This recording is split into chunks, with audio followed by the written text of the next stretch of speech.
Good morning everyone. So ACT 1A. So today I'm going to discuss to you chapter 1 of our topic, and this is all about object-oriented programming and introduction.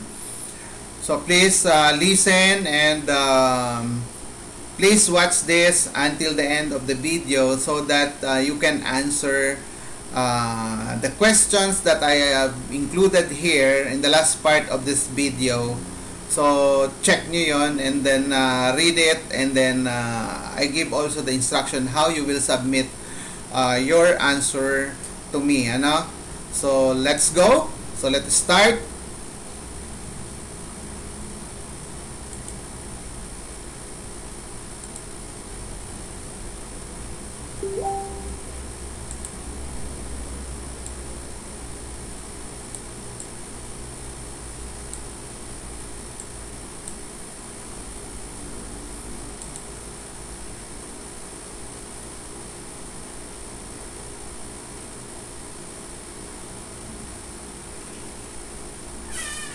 Nako, ang ingay. Ang ingay.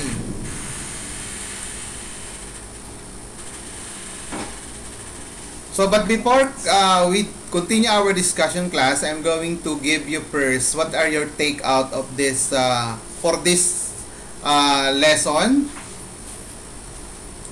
So, at the end of the lesson, you students should be able to, number 1, learn the concept of object-oriented programming.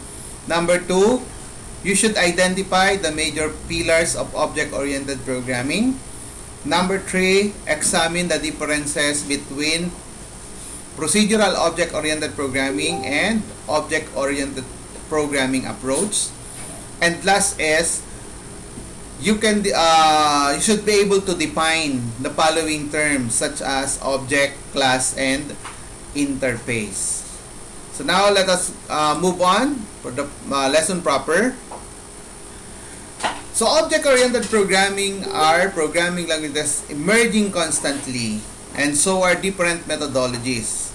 So object-oriented programming is one such methodology that has become quite popular over the past few years. So that's right. So nowadays, class, we all know that our country are moving on to upgrade the technology that we are using right now in different areas. Let's say, for example, in manufacturing industry, in agriculture, in science, in health, in universities and schools. So, nag-upgrade lahat sila ng kanilang mga system. And programming languages have a major role in being part of it, ano? Because most of the system used by those institutions are being done through the use of programming language. And one of the best or one of the most used programming language is an object-oriented programming. Okay?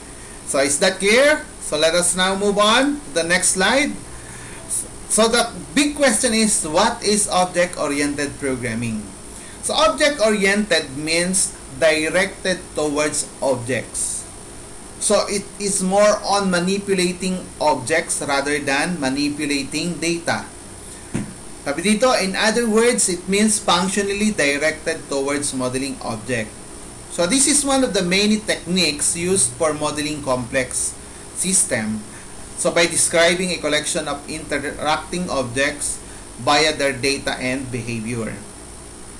So object-oriented analysis, or OOA, is the process of examining a problem. So a system or task and identifying the objects and interactions between them. So I have here a table that shows the language classes, categories, and the different programming languages under that. Okay? So the first column, it has the programming paradigm, compilation class, type class, memory class.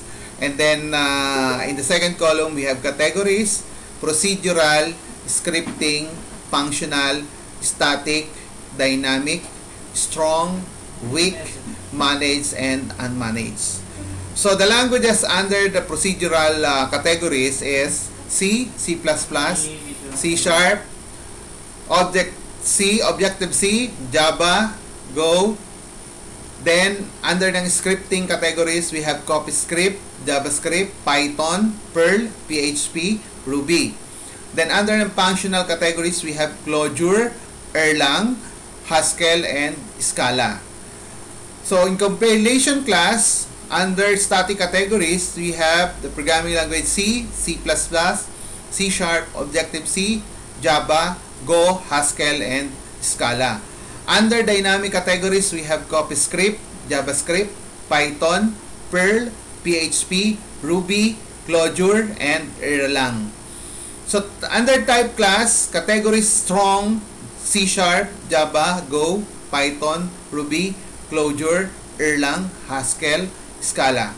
So weak category, C, C++, Objective-C, CoffeeScript, JavaScript, Perl, PHP. So under memory class, we have category managed, others, unmanaged, C, C++, Objective-C. So in this in this table, you can see that Python language are mostly under the areas wherein napakaganda, napaka-positive nung characteristic niya, Kasi class Python programming language is the language that we're going to use in the subject as we go along for all the lesson that we have here in OOP. Okay? So let us continue. So what is the main purpose of OOP? Ano nga ba yung dahilan, Ano ba yung meron kay OOP? So according to this, it aims to implement real-world entities like inheritance, hiding, polymorphism, etc. in programming. So the main aim of OOP is to bind together the data and the functions that operate on them so that no other part of the code can access this data except the function. Excuse me.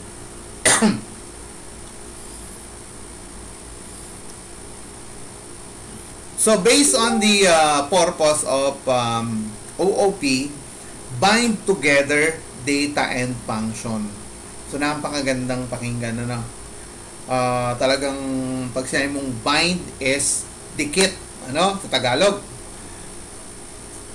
And from that objective, kaya maraming gumagamit ng ganitong klase ng programming language because of that, dahil napakaganda niyang gamitin.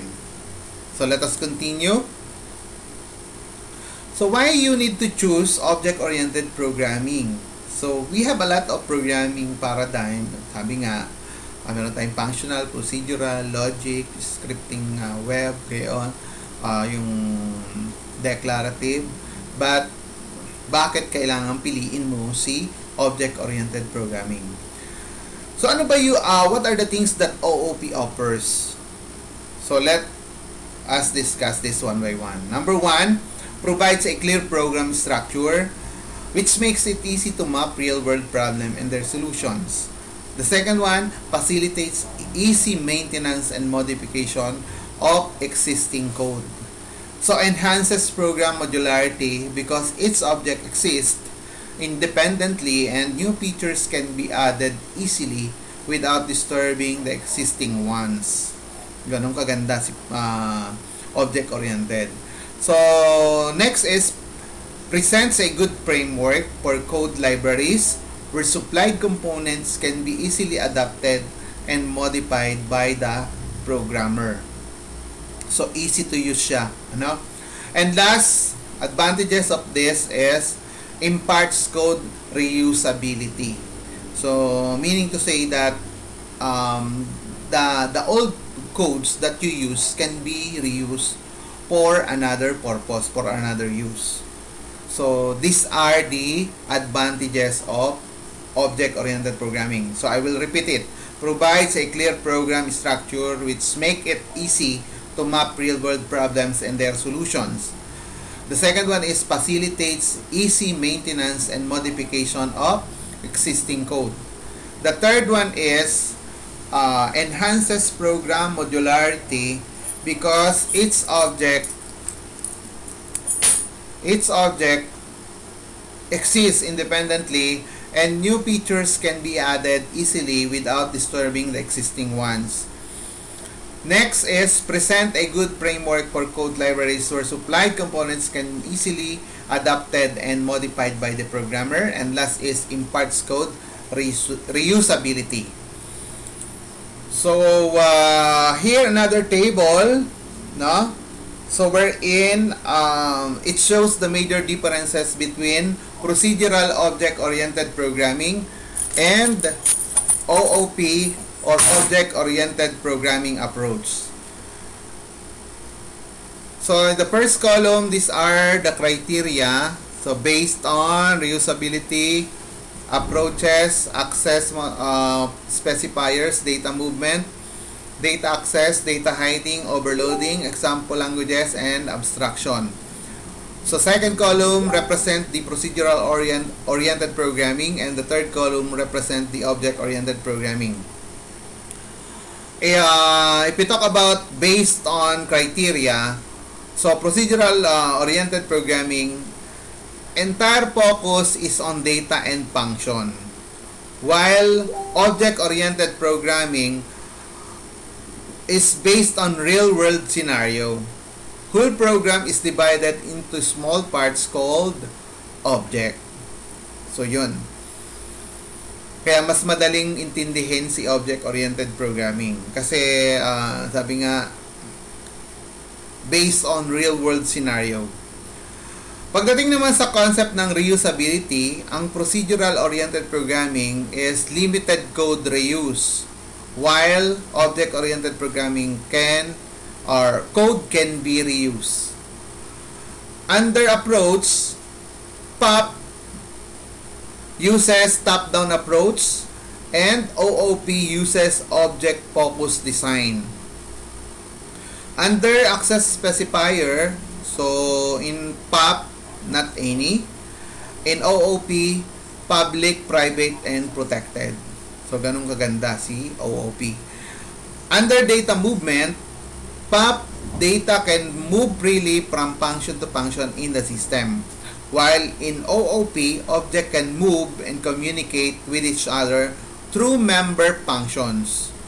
So, data access in POP, most function uses global data for sharing that can be accessed freely from function to function in the system. In OOP, data cannot move freely from method to method. It can be kept in public or private so we can control the access of data. So, madaling i-access or i-operate si OOP compared kay POP. Pagdating naman sa data hiding in POP, so specific way to hide data, so little bit less secure. So, while OOP provides data hiding, so much more secure. So, pagdating din sa security, positive si OOP. Overloading. So, not possible ang overloading kay POP, while in object-oriented programming, function and operator overloading are acceptable. So, example languages. So, ang procedural, we have C, Visual Basic, Fortran, and Pascal. While object-oriented programming, we have C#, C++, Python, Java, and katulad ng C#. Pagdating naman sa abstraction concept, so procedural uses abstraction at procedure level, while OOP uses abstraction at class and object level. So ito yung pagkakaiba nung dalawa, the procedural object-oriented programming and object-oriented programming. So as you can see, the differences between the two. So more on positive things si OOP compared kay POP. Although maganda rin naman si POP, pero mas maganda si object-oriented programming. Okay? So what are the principles of object-oriented programming? So object-oriented programming is based on the concept of objects rather than actions and data rather than logic. Take note of that. The concept of objects rather than actions and data rather than logic. So in order for a programming language to be object-oriented, it should have a mechanism to enable working with classes and objects as well as the implementation and usage of the fundamental object-oriented principles and concept. Okay? So next. So what are the major pillars of object-oriented programming? So we have 4. Abstraction, encapsulation, inheritance, and polymorphism. So I have here an illustration shows the 4 pillars of object-oriented programming. So the center shows the OOP and the 4 circles surrounding him are the 4 pillars: encapsulation, inheritance, polymorphism, abstraction. So what does abstraction mean? So abstraction, this property allows us to hide the details and expose only the essential features of concept or object. For example, a person driving a scooter knows that on pressing a horn, sounds is emitted, but he has no idea about how the sounds is actually generated on pressing the horn. So that's right. Kasi OOP mostly if you make program under it, so hindi ganun kahaba yung coding, so less yung coding, but the concept of that is sometimes katulad nung binigay na example dito. So pag press ng horn, nagkaroon ng emitted sounds. So the things happen inside. How does the sound being emitted by the horn, hindi natin alam. So it is internal process, no? But we all know that if you press horn, there will be sounds being emitted on it. Okay? So yun yung tinatawag nating abstraction, Parang sa isang picture, 'di ba? Sa isang picture, once na ikaw nag-drawing, sabihin natin abstract drawing 'yan. So ano yung anong ibig sabihin ng abstract drawing? So there are some lines, designs, art, colors that are being putted on that picture. But the thing is, what does the picture mean to you?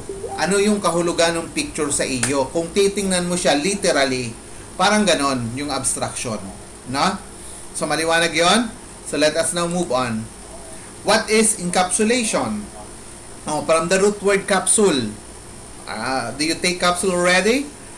Are you familiar with it? So you know that capsule is being a cover inside sa isang medicine, outer covering siya sa medicine na iniinom natin. Okay? So inside that capsule, syempre meron diyang laman, nandun yung ingredients, nandun yung medicine, So the purpose of it is to protect the medicine from getting lost or from getting any bacteria outside, parang ganon. Sabi dito, encapsulation, this property hides necessary details and makes it easier to manage the program structure. So its object implementation states are hidden behind well-defined boundaries, and that provides a clean and simple interface for working with them. One way to accomplish this is by making the data private. So that's right, Kasi kung sa katulad ay isang capsule nga na meron siyang outer covering, so yung medicine inside is privately inside it. Hindi mo naman nakikita yun, di ba?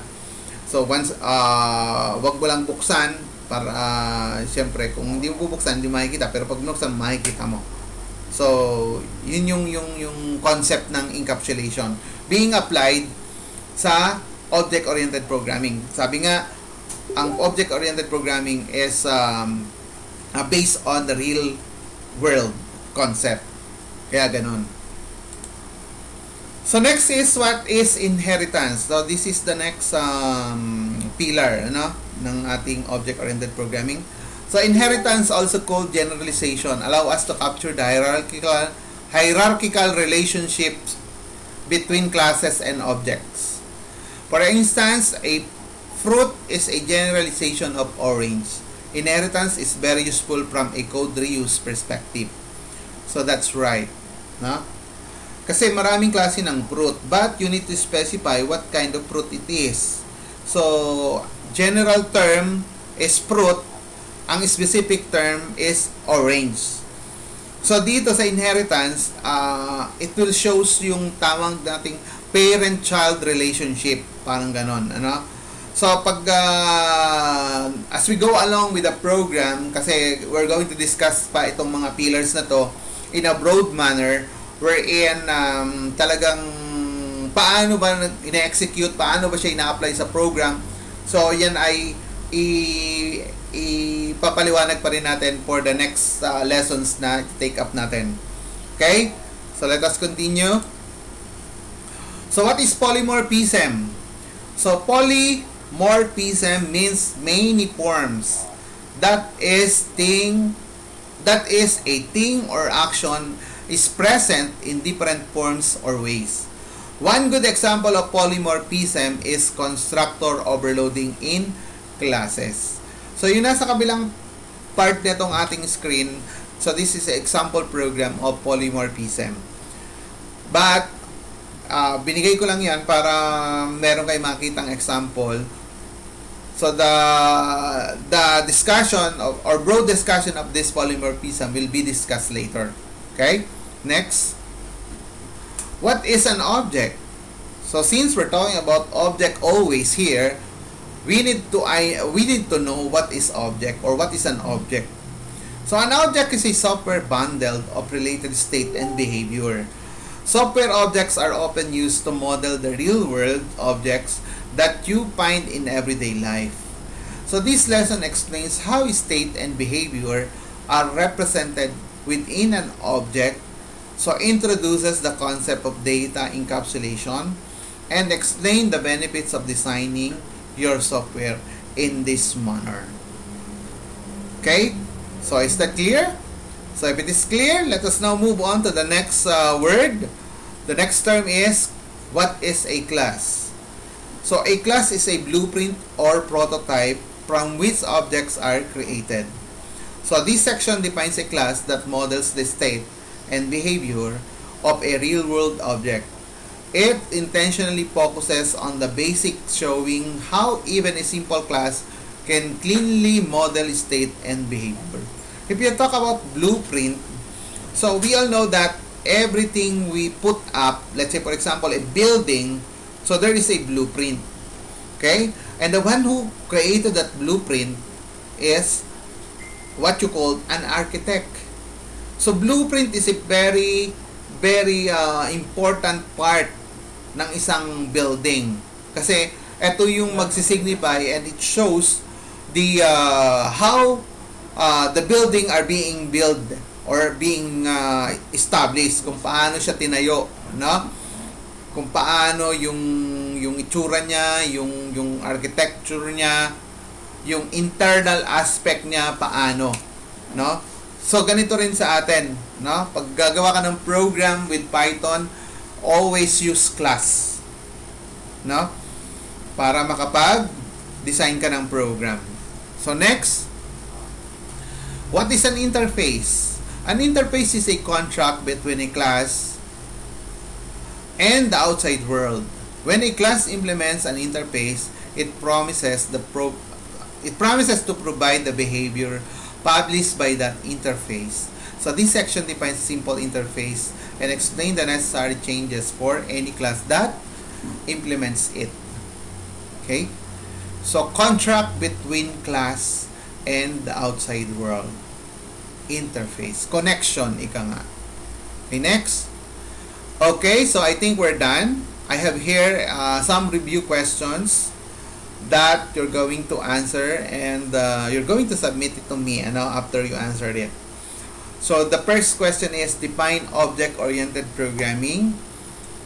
What is the main purpose of object-oriented programming? What are the advantages of using object-oriented programming? So identify the pillars of object-oriented programming and give the meaning of it. So give the differences between POP OOP approach define the following terms: object, class, and interface. So I think that's all for now. So kindly watch this video so that you will understand what is an object-oriented programming. At the same time, you should be able to answer correctly the questions that I've given here. And so please always check the LMS for the updates, for the lessons, incoming lessons that I'm going to give you. And please see to it to submit the requirements that I've been needing in this subject, so that you will not get any problem from me and the subject. So how you will submit it? I have here the instruction. Write your answers in Microsoft Word, wherein the layout is letter 8.5 by 11, then font Arial, font size 12, margin 0.5 inches, spacing single, and save it in a PDF format. Example, Juan de la Cruz review1.pdf. So Juan de la Cruz is you will assign your literal name on it. Huwag yung gagayanin si Juan de la Cruz. Pangalan nyo, complete name nyo ang ilalagay nyo dyan, so that I know whose file is it. No?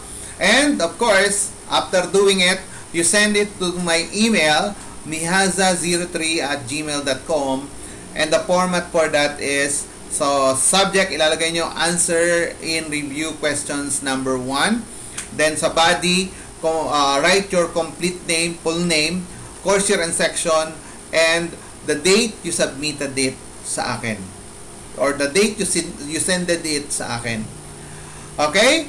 So if you have questions, just comment down below so that I know kung ano yung mga questions nyo, and I can answer it also. No? So don't forget to like, subscribe, and watch my other videos in my channel. So Exadelio Lasso. Thank you very much for watching this, and see you again for the next lesson or next videos that I'm going to upload for you. Okay? So that's all, and keep safe, everyone. Keep safe doing your chores or anything. Keep safe, because you know that maraming virus outside, so laging stay at home lang tayo, and please follow the right procedure, yung wearing ng face mask and face shield, para maprotektahan natin yung ating sarili with this kind of virus. So that's all for now. So happy watching. Thank you.